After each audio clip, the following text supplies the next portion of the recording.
Suatu hari, seorang pria memutuskan untuk berlayar dengan kapal bersama teman-temannya. Di tengah perjalanan, ternyata kapal mereka mulai tenggelam. Semua orang mencoba untuk melarikan diri dengan berenang. Tapi sia-sia, semua tenggelam kecuali satu pria. Ya, dia berhasil bertahan dengan memeluk erat sebuah benda apung. Angin pun berhembus dengan sangat kencang dan benda terapung itu membawanya jauh ke sebuah pulau kecil. Di pulau itu gak ada siapa-siapa, gak ada manusia maupun hewan. Hanya beberapa serangga. Dengan usaha dan kreativitasnya, dia pun berhasil membangun sebuah ruang kecil yang sepenuhnya terbuat dari jerami. Dan akhirnya pria itu tinggal di sana selama berhari-hari. Dia makan buah-buahan, dia makan tumbuh-tumbuhan, dan akhirnya mulai terbiasa dengan hidupnya yang baru, yang penuh dengan penderitaan.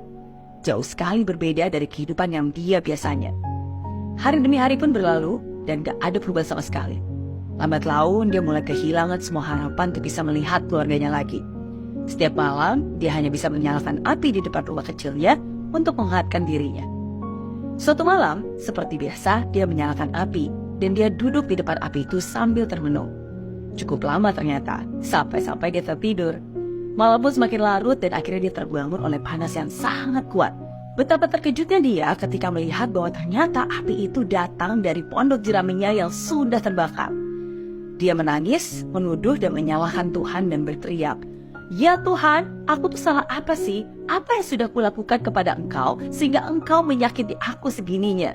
Engkau memisahkan aku dari keluargaku, membawa aku ke pulau terpencil ini, dan kemudian Engkau membunuh semua temanku.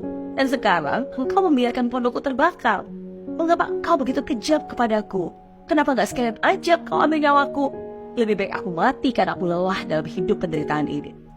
Namun saat fajar, tiba-tiba dia melihat sebuah perahu kecil mendekatinya. Ketika perahu mendarat, dia langsung berlari ke arah kapten dan berkata kepadanya dengan terkejut, "Kapten, bagaimana kalian bisa sampai ke sini? Gak mungkin perahu bisa sampai ke sini kecuali kalau kalian tersesat."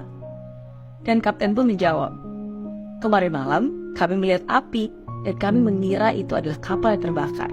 Dan akhirnya kami pun segera berlayar menuju sumber api itu. Tapi ternyata karena perjalanannya cukup panjang, jadi kami baru sampai sekarang.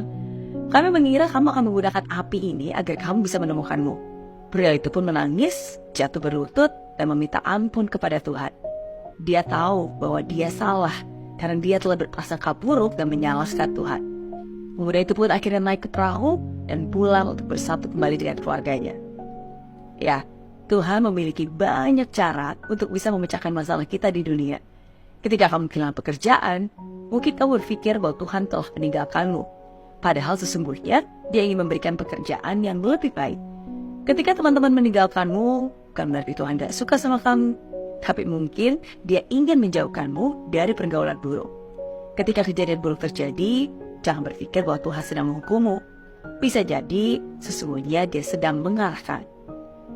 Janganlah mengutuk Tuhanmu meskipun kamu menderita, tapi tetaplah beriman, tetaplah berharap. Tetaplah percaya bahwa sesungguhnya Dia sedang bekerja.